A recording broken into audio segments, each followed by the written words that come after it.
econômica quanto social e política da mulher em relação ao homem, que permite que isso aconteça. Então, nesse sentido, a lei acaba sendo perfumaria, né? Porque ele prevê algumas medidas que poderiam beneficiar as mulheres, dar proteção, ela não entrega a intimação do cara, tem casos abertos e tudo mais, mas o fundamental do problema que leva a essa situação não é resolvido pelo governo, não é resolvido de fato pelo Estado.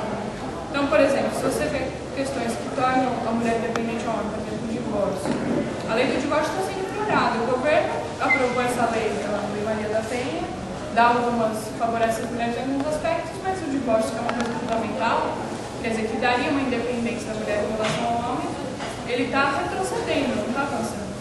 Por exemplo, para a mulher poder ter uma maior autonomia de fato em relação ao homem. Uma questão central é a própria maternidade, que está na origem da opressão da mulher e que mantém a opressão dela até hoje. Então, assim, creche, tratamento médico, tudo isso foi totalmente destruído pelo governo. O sistema de saúde, por exemplo, é machucado. A mulher fica totalmente desamparada, né? Ela tem um filho e aí ela muitas vezes é obrigada a deixar de trabalhar para cuidar do filho, fica dependente economicamente do marido e o Estado não dá nenhum auxílio para ela poder levar essa situação de maneira independente, não dá médico para ela poder levar as crianças, para ela poder cuidar dela mesma, não dá creche para ela poder deixar o filho trabalhar, não dá nenhum tipo de assistência material para ela poder de fato ter uma independência em relação ao homem.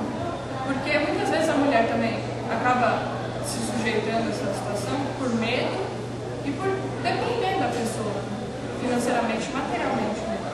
Então, uma política realmente em favor da mulher para combater essa violência doméstica, não só doméstica, como em outros ambientes, seria essa maior independência, dar realmente condições da mulher ser independente. Então, nesse sentido, a gente não poderia criticar o governo Lula na questão do aborto, que é uma questão que principalmente a Igreja Católica, do Papa, está levando à frente assim, de maneira ostensiva em todos os países, não só no Brasil, na América Latina, mas inclusive em países da Europa, eles querem retirar, já tem o aborto aprovado, eles querem retirar a lei do aborto.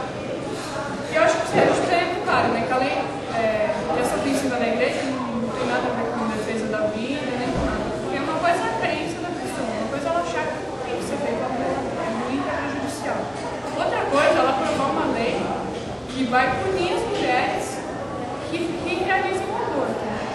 E justamente você considerando que isso é um fator de dependência da mulher em relação ao homem. Quer dizer, a mulher já sem condições, pobre e tudo mais, fica grávida e aí como é que ela vai se manter? Ela vai ser jogada no mundo sem nenhum amparo, né? Porque ao mesmo tempo que o governo ele incentiva essa política da igreja, da questão do aborto, contra os contraceptivos. Tanto que você vê, o próprio Lula indicou para a STF, que é o que julgaria a questão do aborto, um cara que é da Igreja Católica e é realmente contra o aborto. Ao mesmo tempo, na campanha que teve, não sei se foi 2006 ou 2007, a campanha do Dia de Prevenção e Combate à AIDS. A igreja pediu, né, exigiu, na verdade, e ele aceitou que não se distribuísse preservativo. Quer dizer, como é que você vai combater a AIDS sem preservativos? Então, ao mesmo tempo que foi aprovada essa lei, provavelmente por pressão do direito de mulheres e tal, para fazer uma demagogia, porque em grande medida acaba sendo demagogia, né? Aprova algumas coisas paliativas, mas no fundamental não é nada. E de um modo geral, eu acho que para esses pontos que foram, questões que foram apontadas, você aprovar um conjunto de leis, mesmo que mais amplos que ele, não vai solucionar a situação. O problema está justamente no pedido político que leva adiante